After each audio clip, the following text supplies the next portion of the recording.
So hello dear everyone. After a completion of reproduction in the lower and higher animals, now we are going to start the next chapter. The name of that chapter is Respiration and Circulation. And out of this respiration and circulation, in the class we have covered circulation. Circulation आपण पाहिलेलं आहे क्लासमध्ये. Now just now we have to deal with respiration. आता आपल्याला फक्त respiration हा section म्हणजे 50% section आपल्याला बघायचंय आणि याच्यामधलं फक्त एक रिस्पिरेशन चॅप्टर मधलं त्या रिस्पिरेशन सेक्शन मधलं फक्त काही एक बीट वगळलेलं आहे, व्हेंटिलेशन वगैरे काही. तर तेवढं काही जास्त डिलिशन त्या नवीन ह्या आपल्या सिलेबसमध्ये केलेलं नाही, रिडक्शन काही जास्त केलेलं नाही. Therefore we have to discuss that respiration in detail. Now this respiration, now remember guys, I ask you one question. Every animal or every living organism need energy for performing different activities. प्रत्येक living ऑर्गॅनिझमला स्वतःच्या काही क्रिया करण्यासाठी, मग that may be plant और animal, Vat ever it may B, for performing those activities, for performing the life processes, every living organism need energy. Now my question is, how this energy is produced? From where this energy we get? आपल्याला ही energy कुठून मिळते? Now what is that organ? काय आहे नेमकं? what is the source of energy? ते ऊर्जा आपल्याला नेमकी मिळते तरी कुठून? हा सगळ्यात महत्वाचा आहे. and the answer of that question is nothing but the respiration. The energy we are getting through the process of respiration. आपल्याला जेवढ्या काही लाईफ ऍक्टिव्हिटीज, ज्या काही आपल्या लाईफ प्रोसेसेस, आपल्या डेली ऍक्टिव्हिटीज आहेत किंवा कुठल्याही लिव्हिंग ऑर्गॅनिझम मधल्या डेली ऍक्टिव्हिटीज आहेत, those are performed by the energy provided by the process of respiration. ही सगळी एनर्जी आपल्याला कुठून मिळते? रिस्पिरेशन या प्रोसेस मधून मिळते. नाउ दिस रिस्पिरेशन प्रोसेस, ही जी रिस्पिरेशन प्रोसेस आहे, it is a complex process. It is not a simple process. Okay. And this energy, whatever energy is provided by the respiration process, जी काही आपल्याला एनर्जी रिस्पिरेशन प्रोसेस मधून provide होते, that energy is produced in a stepwise manner. हे सगळ्यात महत्वाचा शब्द लक्षात. Because if the energy is produced at once म्हणजे एकदाच, at once within a short period of time, if the energy is released through the process of respiration at once म्हणजे एकदाच जर सगळीच एनर्जी रिलीज झाली, there might be the chances of brief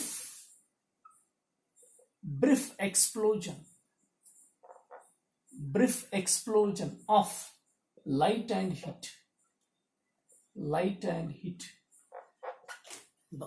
जर ही respiration process मधली energy step wise न निघता जर ही एनर्जी एकदाच निघाली, आणि ब्रीफ एक्सप्लोजनचे चान्सेस तिथे कुठं? ऍट द सेल्युलर लेवल, सेलच्या लेवलला ही एनर्जी जर एकदाच जर बाहेर पडली, there may be the brief म्हणजे छोटासा एक्सप्लोजन. कशाचा?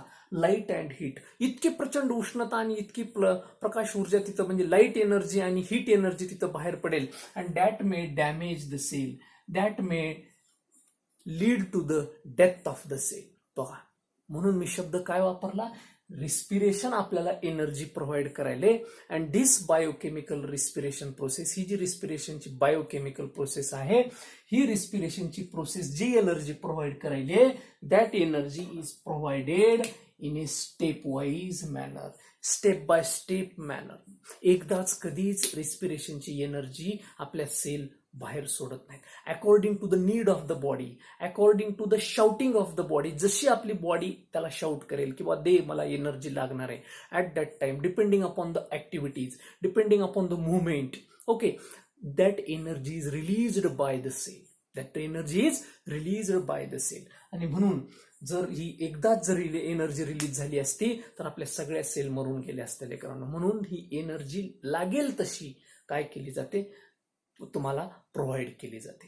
And this respiration process is the source of energy. आणि हीच रिस्पिरेशन प्रोसेस हे आपल्या एनर्जीचा काय आहे? सोर्स आहे. म्हणजे जे काही आपण पृथ्वी तलावर आज आपल्या वेगवेगळ्या ऍक्टिव्हिटीज करतो, those activities are only because of the respiration. Okay. And this energy in the respiration, whatever energy is released, that energy is released in the form of ATP. बघा ही एनर्जी कशाच्या रूपामध्ये बाहेर पडते लेकरांनो? ATP, adenosine triphosphate. This is the chemical form of energy. It is the energy currency of the cell. लक्षात घ्या. What is ATP? If somebody ask you what is ATP? ATP, adenosine triphosphate. This is the energy currency of the cell. ही काय आहे? सेलची एक energy साठवणारं नाणं, एक coin जसं म्हणतो आपण. ओके, एक म्हणजे bundle of the energy, packet of the energy. ही एनर्जी साठवणारं पॅकेट, एक बंडल, एक केमिकल फॉर्म म्हणजे कोण आहे? ATP. आणि रिस्पायरेशन प्रोसेस मधली जी काही एनर्जी रिलीज होते, that energy is released in the form of ATP. Okay, now whatever energy is getting us, जी काही आपल्याला एनर्जी मिळाली ती कशापासून मिळाली? That energy we are getting us from the complex organic food. Complex food. लक्षात. आता नेमकं ही complex food means this energy is present in the form of complex food. एक कॉम्प्लेक्स ऑर्गॅनिक कंपाऊंडच्या रूपामध्ये ही एनर्जी कशाच्या रूपात आहे? Complex organic compound. And that complex organic compound is nothing but it is the glucose. तुम्ही म्हणाल हा ग्लुकोज कुठं आला? This glucose is prepared at the end of photosynthesis process.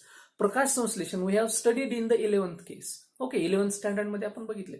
At the end of photosynthesis we get glucose as a by product, as a main product. Sorry, glucose हा महत्वाचा product आपल्याला प्रकाश संश्लेषण क्रियेमध्ये प्लांटद्वारे तयार केलेला मिळतो.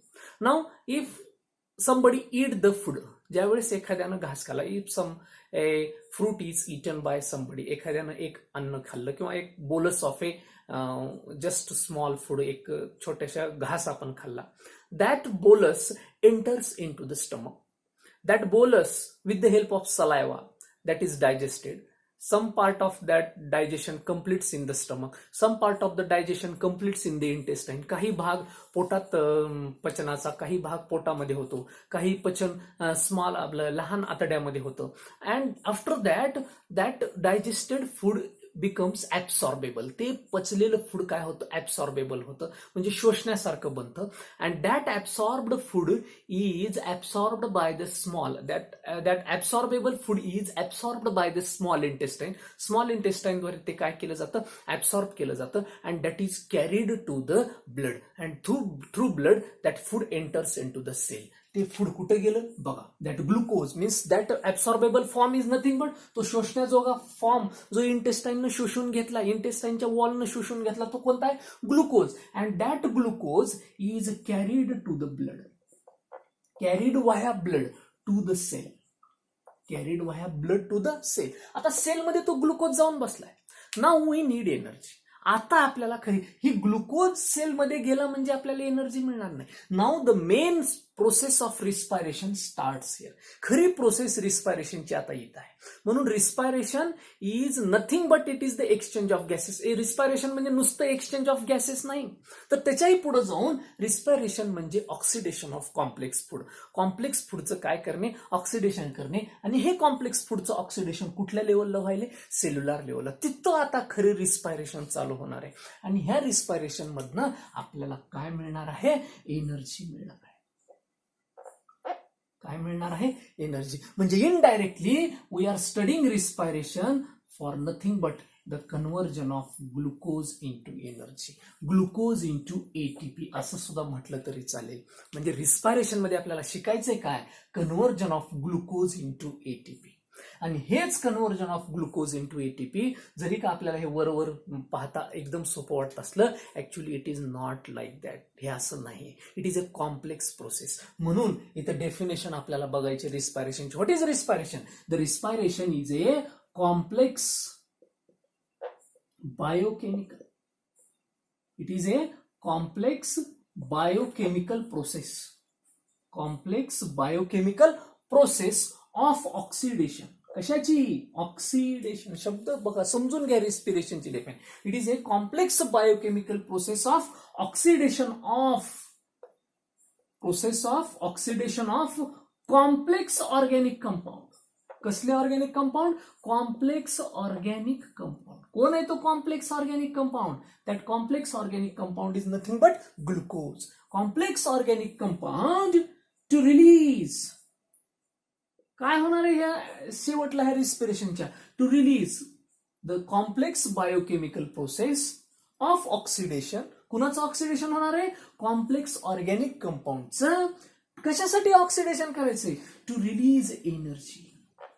To release energy in the form of ATP, in the form of ATP, in the form of ATP. ATP च्या रूपात. म्हणजे हा कॉम्प्लेक्स ऑर्गॅनिक कंपाऊंड म्हणजे कोण आहे? ग्लुकोज. आणि त्या ग्लुकोजचं रूपांतर कशात करणार आहे?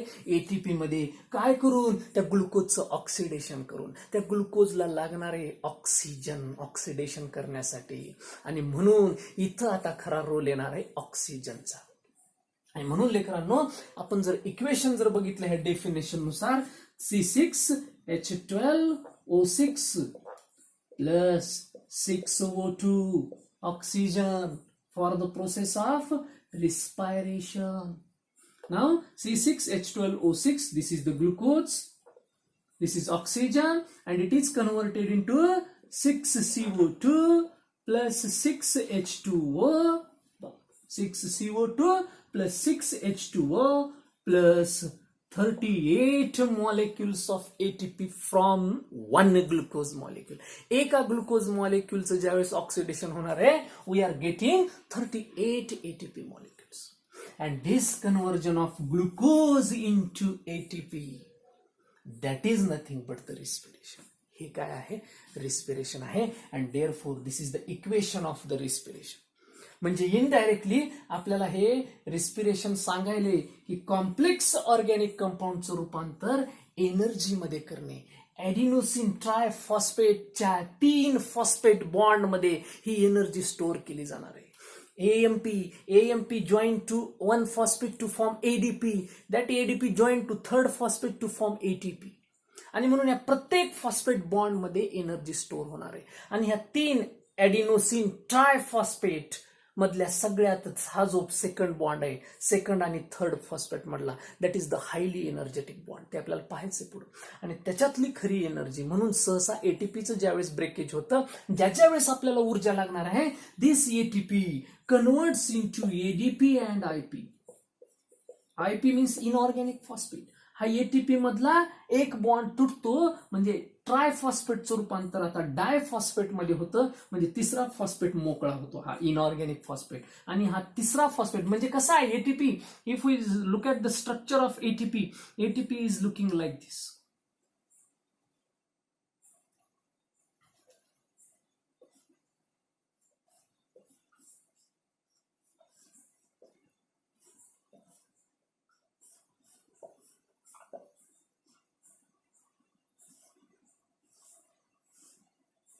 See, this is the adenosine. See, adenosine. Ha, adenosine molecule. This is the ribose sugar. Adenosine means adenine. This is the ribose sugar, and these are the 3 phosphate. आणि हे 3 फॉस्फेट त्याच्याहून आपण नाव म्हणतो ॲडिनोसिन. हा पूर्ण बनून ॲडिनोसिन. त्याचं आपण नंतर स्ट्रक्चर बघणार आहोत. Adenosine triphosphate. Adenosine triphosphate. These are the phosphorus molecule. आणि ज्यावेळेस एनर्जी लागणार आहे, हा 3rd फॉस्फेट बॉन्ड तुटतो आणि हा तुटून ह्याच्यातला फॉस्फेट वेगळा होतो आणि आपल्याला लागेल तेवढी energy depending upon the need in a stepwise manner. कारण एकदाच रिलीज होणार नाही. एकदाच रिलीज झाली तर काय होणार आहे मी सांगितलं. There may be the chances of brief explosion. Brief म्हणजे छोटासा तिथं स्फोट होऊन हीट आणि लाईट एनर्जीमुळे आपली सेल डॅमेज होण्याचे चान्सेस आहेत. तर हे सगळ्यात मला. Now this respiration, what are the necessary things for the respiration? Respiration होण्यासाठी सगळ्यात महत्वाच्या कोणत्या कोणत्या गोष्टी लागणार आहेत? The necessary things for the respiration are respiratory organs. Respiratory organs सगळ्यात महत्वाचं आहे. रिस्पिरेशन करण्यासाठीचे organs means respiratory system is there, ती लागणार आहे. Next blood. Blood is the most important component.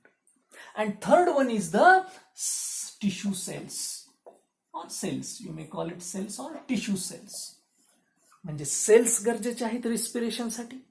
Blood गरजेचं आहे आणि रिस्पिरेटरी ऑर्गन्स गरजेचे आहेत. When all these three are there, then there is the complete respiration process. Okay, and this respiration process, respiration process, now how it occurs? कशी घडते? Now every organism absorbs the oxygen from the environment. Environment मधला oxygen प्रत्येक organism घेत असतो लेकरांनो. Now this respiration process is divided into two sections. The internal respiration and external respiration. बघा, respiration किती प्रोसेसमध्ये, किती स्टेपमध्ये होतं? Internal respiration and external respiration. Internal respiration मध्ये काय होतं आणि एक्सटर्नल रिस्पिरेशन मध्ये काय होतं? एक्सटर्नल रिस्पिरेशन मध्ये there is only exchange of gases. लक्षात ठेवा, एक्सचेंज ऑफ गॅसेस म्हणजे एक्सटर्नल. म्हणजे कुठून? The oxygen, if suppose this is our nose, हे जर आपलं नाक आहे, तर याच्याद्वारे फक्त काय? O2 is taken in and CO2 is given out. O2 is taken in and CO2 is given out. This is the exchange of gases. आणि exchange of gases कुठं व्हायला? फक्त रिस्पिरेटरी ऑर्गन मध्ये. म्हणजेच कुठं? द रिस्पिरेटरी ऑर्गन कोण आहे? Lung. हे लंग्स आहेत आपले. आणि ह्या लंग्स मध्ये हा exchange of gases through the nostril, nasal cavity, to the trachea, bronchi, bronchioles, alveolus, याच्यातनं पूर्ण फक्त exchange of gases. Oxygen is taken in, carbon dioxide is given out. Inhalation of oxygen, exhalation of carbon dioxide. Inhalation of oxygen, exhalation of carbon dioxide. This process is continuously going on and going on and going on. That is the external respiration. And this is called, in short we call it breathing. ज्याला आपण काय म्हणतो? श्वासोच्छवास. Breathing.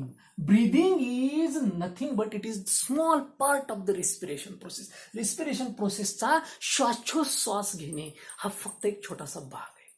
म्हणजे oxygen आत घेणे आणि carbon dioxide बाहेर सोडणे, that is very limited definition of the respiration. ही आपल्या 5वी-6वी लेवलची डेफिनेशन झाली. पण खरी रिस्पिरेशन कुठं आहे? The real respiration process is the internal respiration. Now in the internal respiration what happens? Internal respiration takes place at the cellular level.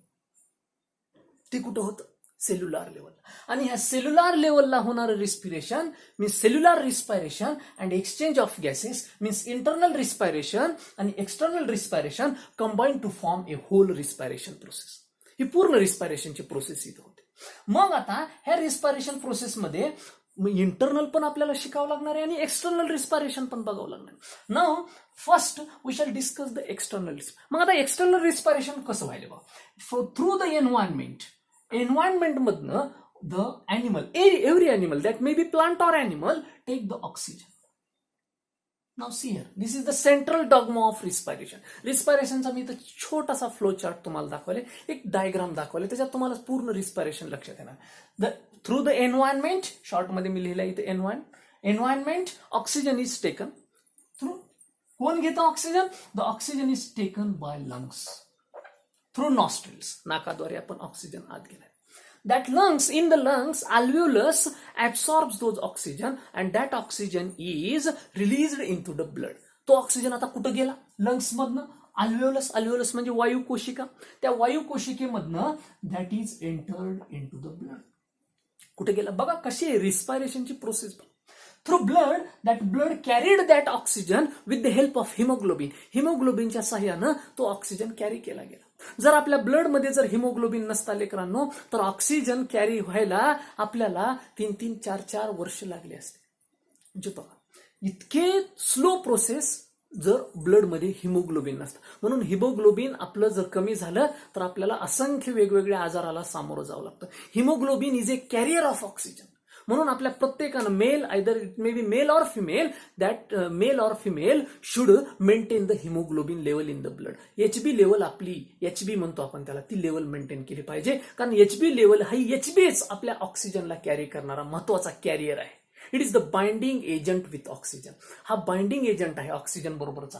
आणि म्हणून त्या लंग्स मधला आता ऑक्सिजन कुठं चाललाय? Blood. And through blood that oxygen reach to the cell. And cell मध्ये oxygen incorporate होतो. Oxygen enters in to the cell आणि सेल मधला कार्बन डायऑक्साईड बाहेर पडतो. That carbon dioxide again enters into the blood. Again enters into the blood. Through blood, it again comes to the lungs. तो फरक कुठं आला? आता कोण यायला? Carbon dioxide. मीन्स इथं एन्व्हायरमेंट मधला ऑक्सिजन लंग्स न घेतला त्याला आपण म्हणलं इनहेलेशन. इनहेलेशन. आणि आता कार्बन डायऑक्साईड ब्लड मध्ये आला, ब्लड मधून लंग्स मधून that of carbon dioxide is carried to the environment. Carried to the environment. And this is the exhalation process. This is the exhalation. And this inhalation of oxygen and exhalation of carbon dioxide is nothing but it is the breathing. He आहे breathing process. आणि जी काही दुसरा part व्हायलाय जो internal respiration that is taking place inside the cell. आणि म्हणून आपल्याला external आणि इंटरनल या चॅप्टर मध्ये डिटेलमध्ये आपल्याला बघायचंच आहे. And particularly in the human being मधलं रिस्पायरेशन कसं होतं. So this is the central dogma of the respiration. Environment, oxygen, lungs, blood, cell, blood, CO2 carrying blood, it reaches to the lungs and it is exhaled out of the nostril. Nostril मधनं ते बाहेर पडणार. That is the central dogma of the cell. Now for the necessary things for the respiration, respiratory organs, blood and tissue cells. तर blood आहे, tissue cells आहेत, respiratory organs मध्ये नेमकं कोण आहे? लंग्स. आणि त्या लंग्स मध्ये सगळ्यात महत्वाचे आहेत डिफरंट ऑर्गॅनिझम्स मध्ये वेगवेगळे रिस्पायरेटरी सर्फेसेस आहेत. कारण ऍब्सॉर्प्शन करायचे आपल्याला, गॅस घ्यायचे, गॅस सोडायचे, ऑक्सिजन घ्यायचा, कार्बन डायऑक्साईड सोडायचा. याच्यासाठी आपल्याला एक सरफेस लागणार आहे त्या गॅसला घेण्यासाठी. आणि ते जे सर्फेसेस आहेत those are respiratory surfaces. Now these respiratory surfaces in the unicellular organism, if we talk about the single celled organism, the respiratory surfaces is nothing but its cell membrane. बघा, single celled organism म्हणजे एक पेशीय प्राण्यामधले respiratory surface कोण आहे? त्याचं sale मेम्ब्रेनच आहे. आणि त्या sale membrane मध्ये डिफ्युजन प्रोसेसद्वारे, कशाद्वारे? डिफ्युजन म्हणजे एका साइडकडून म्हणजे ग्रेडियंट तयार करून एका साइडकडून दुसऱ्या साइडकडे काहीतरी जाणं, डिपेंडिंग अपॉन द ग्रेडियंट. त्याच्यामध्ये एक फोर्स प्रेशर निर्माण होतं. एकीकडे हाय प्रेशर, एकीकडे लो प्रेशर. हाय प्रेशर कडून लो प्रेशरकडे एखादा जर पदार्थ जात असेल तर त्याला आपण तिथं डिफ्युजन झालं असं म्हणतो. आणि म्हणून सेल मेम्ब्रेन मधून कुणामध्ये? सिंगल सेल युनिसेल्युलर ऑर्गॅनिझम, लहान जे मायक्रो ऑर्गॅनिझम आहेत अशा सिंगल सेलमध्ये ते एक्सचेंज ऑफ गॅसेससाठी सरफेस कोण आहे? त्यांचं स्वतःच्या त्या बॉडीचं सेल मेम्ब्रेनच. हे सेल मेम्ब्रेनच त्याच्या भोवती हे गॅसेस काय करतं? घेतं आणि सोडतं. घेतं पण आणि सोडतं पण. बघा, हेच आहे single cell by the process of diffusion. But in the case of higher animals, in the multicellular animals, this diffusion process cannot be maintained for exchange of gases. And नुसतं diffusion ना आपला exchange of gases भागणार नाही. Our body is bigger, the cells are larger in size, cells are larger in number, more cells are there in the multicellular organism. आणि नुसत्या sale membrane द्वारे diffusion करून आपला रिस्पायरेशनचा रेट आपण भागू शकणार नाही. And therefore, in the higher animal, ज्यांच्यात multicellular ऑर्गॅनिझम्स आहेत लाईक अस आपल्यासारखे, त्यांच्यामध्ये सर्टन रिस्पायरेटरी ऑर्गन्स और रिस्पायरेटरी सर्फेसेस आर डेव्हलप्ड. काही रिस्पायरेटरी स्पेशल सरफेस त्यांच्यात काय झालेले आहेत? डेव्हलप झालेले आहेत. आणि हे रिस्पायरेटरी सर्फेसेस म्हणजेच आपल्यातले कोण आहेत? लंग्स आहेत, आपले फुफ्फुस. हे फुफ्फुस म्हणजे आपल्यातलं रिस्पायरेटरी सर्फेस. आणि रिस्पायरेटरी सर्फेस आयडियल रिस्पायरेशन होण्यासाठी कसा असला पाहिजे? What is the nature of the respiratory surface? What should be the nature of respiratory surface? Respiratory सर्फेसचं नेचर कसं असलं पाहिजे? तर रिस्पायरेटरी सर्फेसचं नेचर असलं पाहिजे दॅट शुड बी थिन. सगळ्यात महत्वाचं बघा, तो सर्फेस कसा असला पाहिजे? अतिशय त्याचा जो सर्फेस आहे, त्याचा जो पापुद्रा आहे, जे ऑक्सिजनला घेणार आहे, कार्बन डायऑक्साईडला सोडणार आहे, तो अतिशय पातळ असला पाहिजे, एकदम थिन असला पाहिजे. थिन असला पाहिजे. It should be permeable. बघा, रिस्पायरेटरी सर्फेस कसा असला पाहिजे? परमिएबल असला पाहिजे. त्याच्यातनं गॅसेसचा एक्सचेंज झाला पाहिजे. तिकडल्या बाजूकडून इकडं आले पाहिजे, इकडल्या बाजूकडनं तिकडं टू वे एक्सचेंज झाला पाहिजे. इकडले तिकडं, तिकडले इकडे, असा तो सर्फेस असला पाहिजे. तो थिन असला पाहिजे. त्याच्यातून ऑक्सिजन आत आला पाहिजे, कार्बन डायऑक्साईड बाहेर गेला पाहिजे. परमिएबल असला पाहिजे, थिन असला पाहिजे. And it should allow all types of substances. त्यानं प्रत्येक टाईपच्या सबस्टन्सेसला काय केलं पाहिजे? तिथं अलाव केलं पाहिजे. It should be moist. तो दुसरा काय आहे, तो असा वाळलेला नसला पाहिजे, तिथं ओलावा असला पाहिजे, सतत मॉइस्टर्ड सरफेस असला पाहिजे. It should be moist. Respiratory surface कसा असला पाहिजे, थिन, परमिएबल, मॉइस्ट, थोडासा ओलावा असला पाहिजे सतत तिथं. And the respiratory surface should be large. तो कसा असला पाहिजे, लार्ज. म्हणजे लेकरांनो, आपल्या लंग्समध्ये तशी छोटे छोटे रिस्पिरेटरी ऑर्गन्स, रिस्पिरेटरी सर्फेसेस तयार झालेले आहेत. आणि आपल्या लंग्स मधले रिस्पिरेटरी सर्फेसेस कोण आहेत, अल्व्हेओलाय. अल्व्हेओलाय, अल्व्हेओलाय म्हणजे वायू कोशिका. लंग्समध्ये असे छोटे छोटे द्राक्षाच्या घडासारखे अल्व्हेओलस आहेत. हे अल्व्हेओलस एकत्र येऊन त्यांनी असे लंप तयार केलेले आहेत द्राक्षाच्या घडासारखे. And these alveoli are acting as respiratory surfaces in the higher animals. Higher animals मध्ये ते रिस्पिरेटरी सर्फेसेसचं काम करायला. आणि हेच म्हणजे आपल्या जर अल्व्हेओलाई जर मी सगळ्या काढून ओपन केल्या, अशा पूर्ण फाडल्या आणि अशा त्याचा जर सरफेस शीट तयार केली, तर जवळपास 80 मीटर लांबीची शीट तयार होईल. म्हणजे बघा, टोटल स्क्वेअर साईजची. म्हणजे इतक्या अल्व्हेओलस आपल्या सरफेस मोठा आहे. ते एवढ्या एवढ्या छोट्याशा लंग्समध्ये त्या बसवलेल्या आहेत, पण त्यांना जर मी सगळ्या अल्व्हेओलस फाडल्या आणि अशा एकमेकाला जोडून केल्या, तर मोठा असा सरफेस बनणार आहे. म्हणजे इतका सरफेस आहे कशासाठी, गॅसेसच्या एक्सचेंजसाठी. कारण सगळ्यात महत्वाचं आहे रिस्पिरेटरी ऑर्गन्स, आणि रिस्पिरेटरी ऑर्गन्समध्ये सगळ्यात महत्वाचं एक्सटर्नल रिस्पिरेशन व्यवस्थित होणं गरजेचं आहे. External respiration means nothing but exchange of gases, that is nothing but breathing. आणि हीच ब्रीदिंग. आणि ही ब्रीदिंग व्यवस्थित झाली तर पुढचा ऑक्सिजन पुढे जाणार आहे, तो ब्लड मध्ये मिसळणार आहे, ब्लड मधून सेलकडे जाणार आहे, सेलकडे तो ऑक्सिजन गेला तरच तो त्या कॉम्प्लेक्स ग्लुकोजचं काय करू शकणार आहे, ऑक्सिडेशन करू शकणार आहे. आणि म्हणून respiratory surface is the must condition for the respiration process. So this is all about the introduction of the respiration. In the next video we shall come with different subarticle. Thank you guys.